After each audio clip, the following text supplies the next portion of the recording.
Bueno. Bien, entonces, buenos días oficialmente,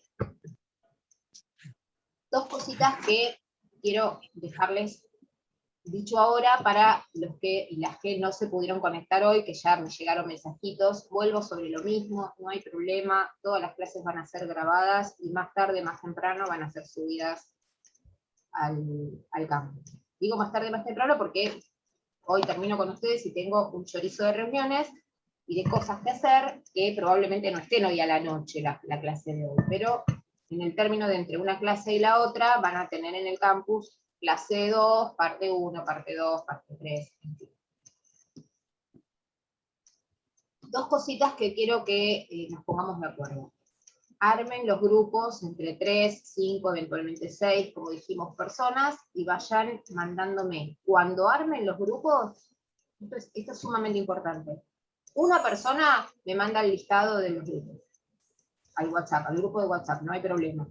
O al mail, si prefieren hacerlo al mail, porque les quedó más cómodo, porque lo hicieron en la compu y lo quieren mandar al mail, me lo mandan al mail, no hay problema. El tema es que sea una sola persona de toda la comisión que se ocupe de recabar esta información y mandarlo en un solo documento. Porque si lo empiezan a mandar tipo mensajito en el WhatsApp, se va a perder, porque son tones de mensajes. Y yo tengo miedo de después que me quede un grupo sin anotar o sin registrar. ¿Sí? Me puede pasar, piensen que tengo las 2 comisiones de esta materia más todas las demás cosas que hacer. Entonces, yo reviso permanentemente el grupo de WhatsApp. ¿Le mandamos por el aula, profe, o usted no pasa su mail? Mi mail siempre lo pasó, es veronicadubay@gmail, es re fácil. Dale. Verónica Dubay, me lo mandan por ahí, como ustedes quieran. Ustedes designan a quién va a centralizar esa información por esta única vez, y me mandan la lista con todos los grupos, grupo 1, grupo 2, grupo 3, grupo que se quiere llamar los amigos inseparables de toda la vida, que jamás dejaremos de estudiar juntos hasta que la muerte nos separe. Lo eligen el nombre ustedes. del grupo y de los integrantes. Tal cual. Comisión, grupo integrante, número de documento, porque hay gente que se llama igual en diferentes comisiones. Siempre pasa. Después yo tengo un lío de gente y los identifico con el grupo. Como no tengo las listas definitivas, necesito que me lo manden ustedes lo antes posible, porque de paso voy viendo cómo va la cosa. Y si después me mandan la lista definitiva y tengo gente suelta, me tengo que comunicar especialmente para ver en qué situación están, si están cursando, si decidieron no cursar a último momento, si se quedaron sin grupo. Después si hay que hacer modificaciones porque alguien decidió que los que íbamos a hacer el grupo todos juntos hasta que la muerte nos separe, no va a ser así, ahí sí me escriben, me arroban, o me escriben un mensajito, y me dicen, mira, Vero, se cambió esto, ¿sí? Siempre antes del examen, obviamente, y yo los reorganizo nuevamente en mi agenda, no hay problema, no es que es inamovible, ¿sí? Pero así ya nos vamos organizando.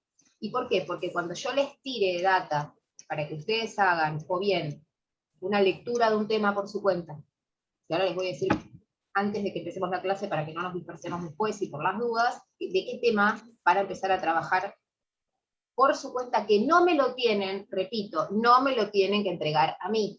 Yo les voy a pasar una lista de sus temas dentro de ese tema, o líneas de lectura, si se quiere. No es una guía de lectura, ni es una guía de preguntas y respuestas, porque ustedes ya están grandecitos y grandecitas como para que yo no crea que tengan la capacidad de estudiar tranquilamente. Lo que quiero es hacer hincapié porque es un mundo.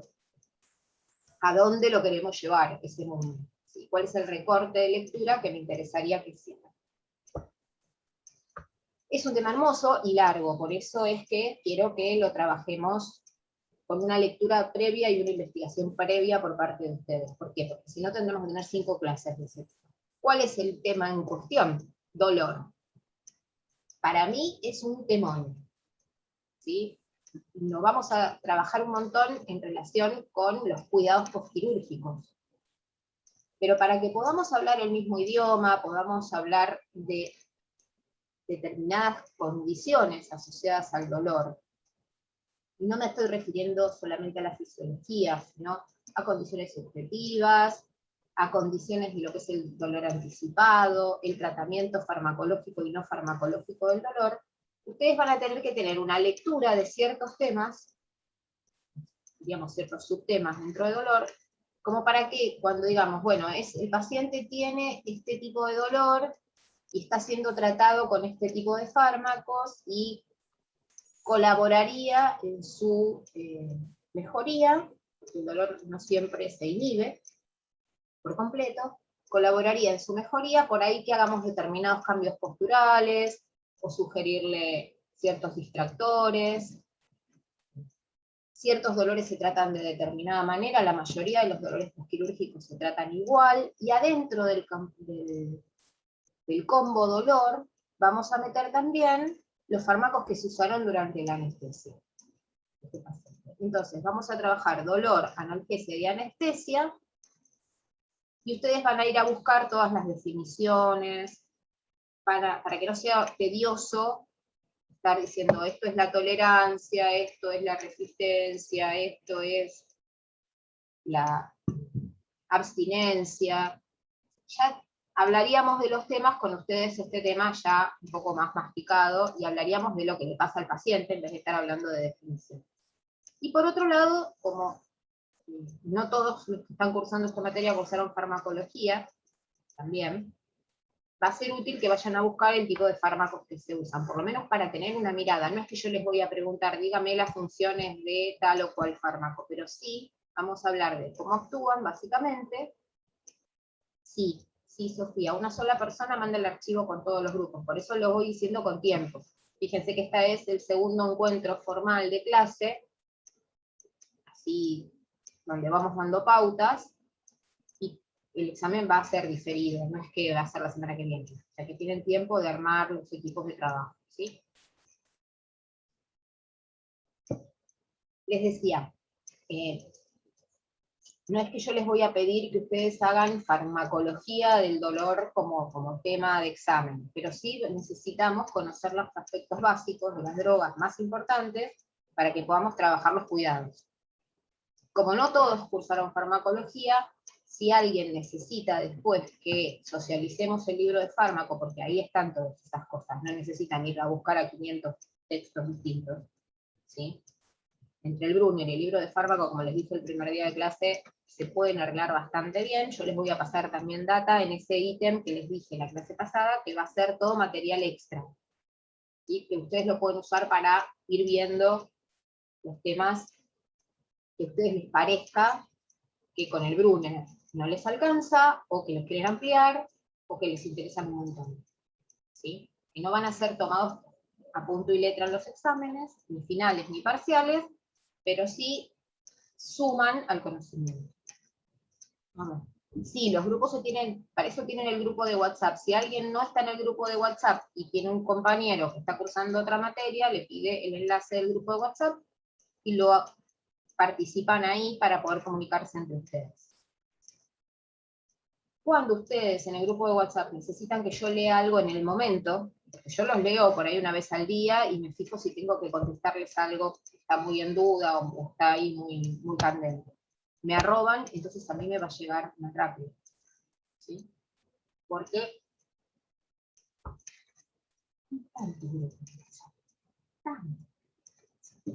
si no uno termina como telefonista, como telemarketer, digo yo, ¿no?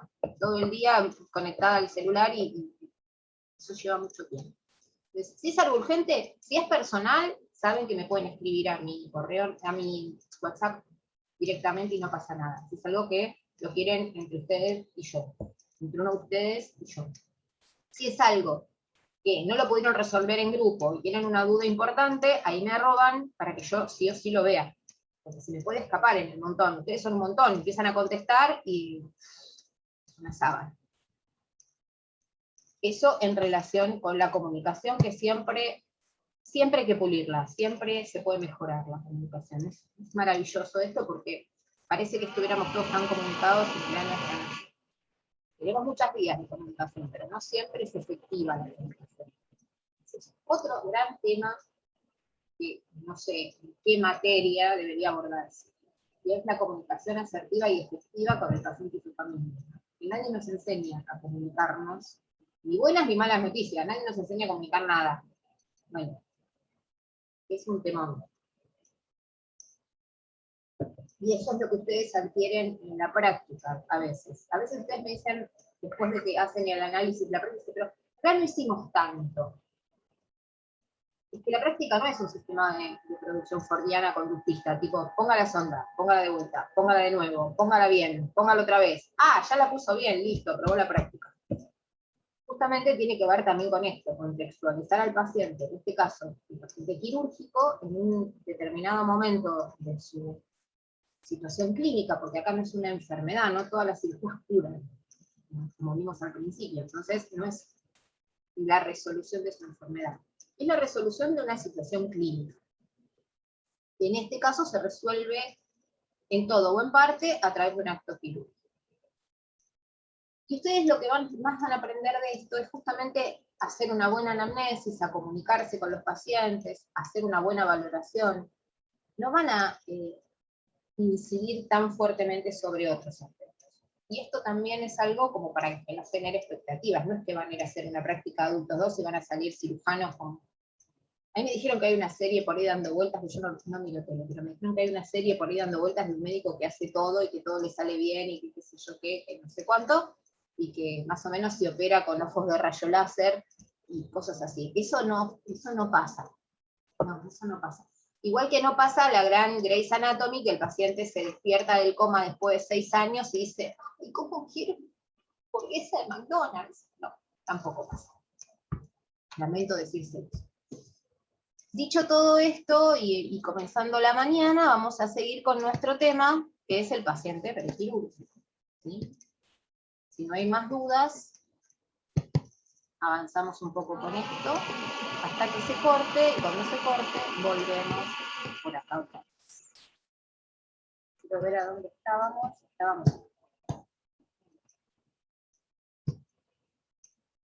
La clase pasada habíamos fijado en este ítem, que es la valoración ASA, y yo les decía que les iba a contar un poco por qué es importante. ASA es la sigla de la Asociación de Anestesistas Americanos. Este score se usa a nivel mundial, por eso es importante que ustedes puedan hacer el trabajo, tomarse el trabajo de clasificar a su paciente prequirúrgico en cuál de las categorías ASA se encuentra en este momento, porque son muy descriptivas, fíjense. Va desde el paciente sano hasta el paciente en muerte encefálica. Ustedes me van a decir, ¿para qué quiero operar un paciente con muerte cerebral? Sí, para hacer la ablación de sus órganos como donante, ya que también está dentro del aspecto de la cirugía. Y si bien al paciente en muerte cerebral no se lo anestesia, porque no hace falta, porque al haber muerte cerebral no hay dolor, si no hay comunicación entre el cuerpo y el cerebro que está muerto, ¿sí? Entonces no hay dolor, y no hay un montón de otras cosas, pero sí es un paciente que va con todo el respeto y el cuidado, quizás extremadísimo quirófano, porque es un paciente que tiene riesgo de sangrado, tiene un montón de cosas que están acentuadas en relación con la imposibilidad de tener mecanismos de compensación guiados por el cerebro. Es decir, que desde un paciente que está sano, por ejemplo, qué sé yo, no sé. Yo hoy cuento con un estado de salud óptimo. No tengo ningún tipo de riesgo ni cardiovascular, ni de sangrado, ni respiratorio. Por ende, si fuera una cirugía, yo sería una ASA 1.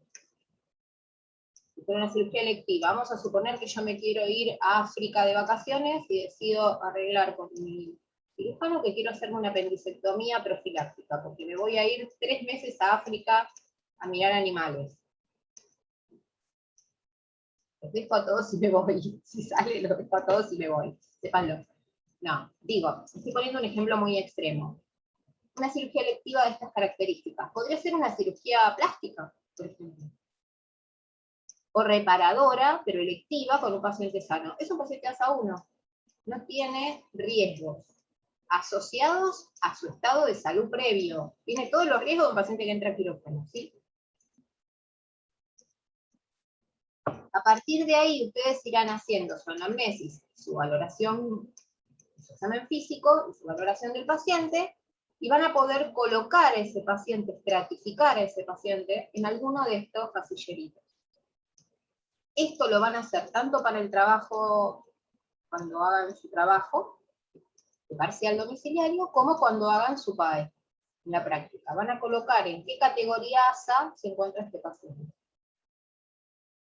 Y la función de esto es que hablemos todos a nivel mundial el mismo idioma en cirugía, porque cuanto más simplificamos el idioma de comunicación, menos errores se cometen, ¿sí? Acá les traje algo bastante interesante también. Parece que no quiere avanzar con el mouse en la computadora. Avanzan las diapositivas.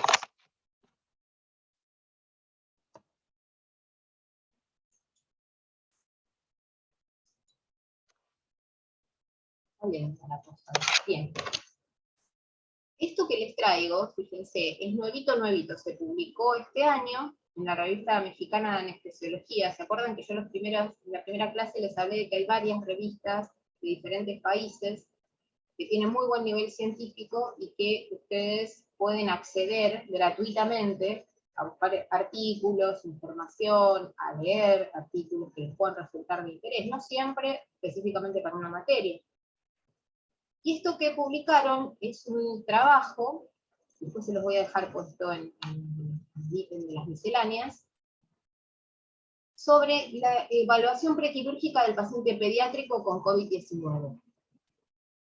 Si bien está pensada para pediatría, porque el artículo es sobre pediatría, tiene mucha data que les puede resultar útil también para pensar al paciente en el contexto actual. Nada más que para pensarlo, porque no es que ahora van a ir a ver un paciente de estas características. Pero fíjense, también ya tenemos protocolos para estratificar pacientes y para evaluar pacientes, también en relación con la Sociedad Americana de Anestesiología, es decir, que los pacientes, para señalarles,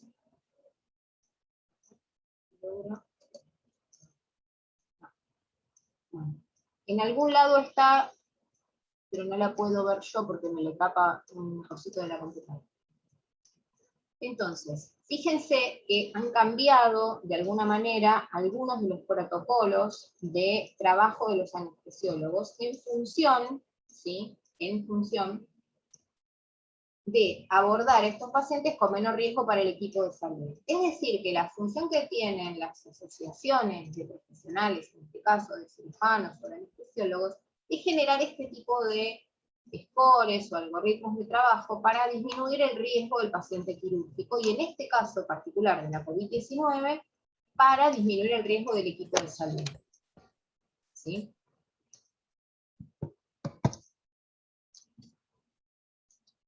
Bien.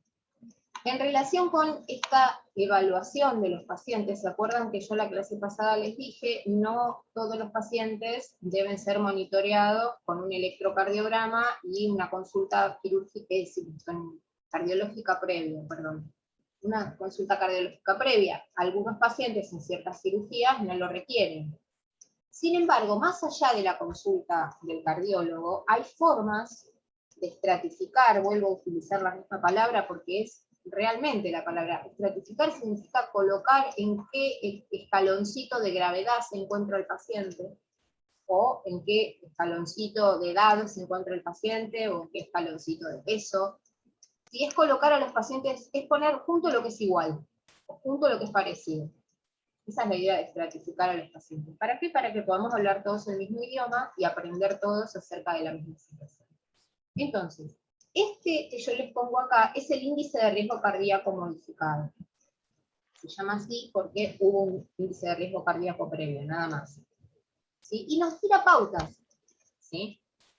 Nos tira pautas.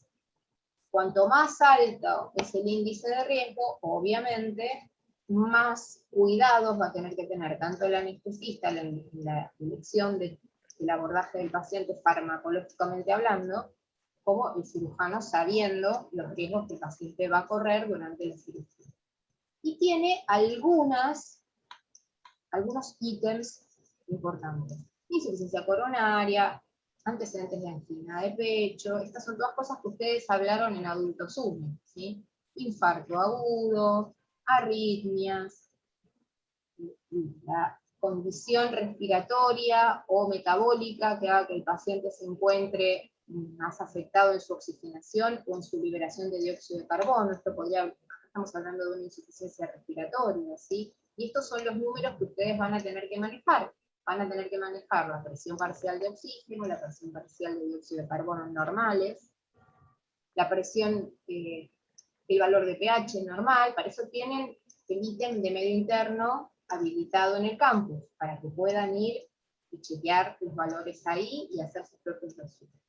El valor de potasio, el valor de sodio, el valor de urea, el valor de creatinina, el hemograma y el coagulograma. Con eso solito nos vamos a manejar bastante bien. El resto, obviamente, lo pueden tener como ayuda a memoria, no necesito que lo sepan defender verbalmente. La edad y el hecho de que la cirugía sea una cirugía de urgencia. Por todo lo que hablamos en el primer paso, en la primera parte de esta clase, que es que cuando la cirugía es de urgencia, conocemos menos al paciente. Tenemos menos tiempo para evaluarlo, tenemos más condiciones subyacentes desconocidas, por ende eso le agrega un puntaje de riesgo, ¿sí? Cuanto más tiempo tenemos para evaluar al paciente, mejores condiciones y más conocimientos tenemos, más baja el riesgo del paciente durante el intra y en el post. Y acá tenemos, esta revista es una revista chilena, la revista médica de la Clínica Las Condes, ¿sí? Que también es bastante recomendable, bastante interesante, donde tienen qué significa esto del riesgo cardio-cerebrovascular. ¿Sí? Sepan que todos los factores de riesgo que ustedes conocen para eventos vasculares cardíacos son los mismos factores de riesgo que se van a repetir para los efectos cerebrales. Para los eventos cerebrales, sí. Perdón que le interrumpa, un compañero está diciendo si lo puede aceptar porque se le salió el Zoom. A ver, acá no me sale nadie para repetir, ¿eh? A ver, voy acá. No. Que vuelva a conectarse porque a mí no me aparece, si no me aparece un cartelito. Ahí la avisé, gracias, perdón. No, por favor, al contrario. Les decía, cuando pensemos en riesgo cardiovascular, siempre tenemos que pensar en riesgo cardio-cerebrovascular. ¿Por qué? Porque recuerden que cualquier situación que afecte el funcionamiento adecuado del corazón va a repercutir en hipoxia cerebral. Siempre tenemos que pensar en función de la neurona, ¿sí? Entonces, por eso es que les pongo cerebro, cardio, cerebro. Bien. Y acá tienen lo mismo que les mostraba antes, un poquito más desdoblado, para que ustedes después puedan estratificar o clasificar correctamente al paciente, ¿sí? Entonces, en alto, ¿sí? En un riesgo mayor al 5%, entre un 5% y menor al 5%. ¿Qué tipo de cirugías cardiovasculares implican mayor riesgo? Y por otro lado, acá tienen el índice de riesgo cardíaco revisado, que es el que vieron hace un ratito, un poquito más también nombrado, digamos, en otro lugar. Fíjense, habla de cirugía de alto riesgo, entonces tienen que venir para este lado. Todo lo que tiene que ver con la cardiopatía isquémica no revascularizada, ¿qué quiere decir? Paciente que no ha tenido bypass, stent, tratamiento farmacológico, historia de insuficiencia cardíaca, historia de accidente cerebrovascular o accidente isquémico transitorio. Si no recuerdan la diferencia entre accidente cardiovascular y accidente isquémico transitorio, hay lo que es valoración neurológica y stroke, que yo tengo las clases postas en YouTube, lo pueden ir a mirar allá. ¿Sí? Profe, disculpe. Sí. Hago una consulta. Si una persona que tuvo una ACV no tenía problemas cardiológicos y tuvo una ACV, ¿va a tener problemas cardiológicos indefectiblemente después? No, pero si tuvo un accidente cerebrovascular y no tiene problemas cardiológicos, hay que irlos a buscar intensamente primero. Por estadística, por epidemiología, habría que irlos a buscar, ir a ver si no los tiene. Ahora, cualquier persona que tiene un evento isquémico, ¿sí? Sobre todo si el evento isquémico es trombótico, tiene riesgo de volver a repetirlo, sea en el corazón o sea un nuevo ACV. Por eso es que ya tuvo un evento isquémico. Si ya tiene un evento isquémico,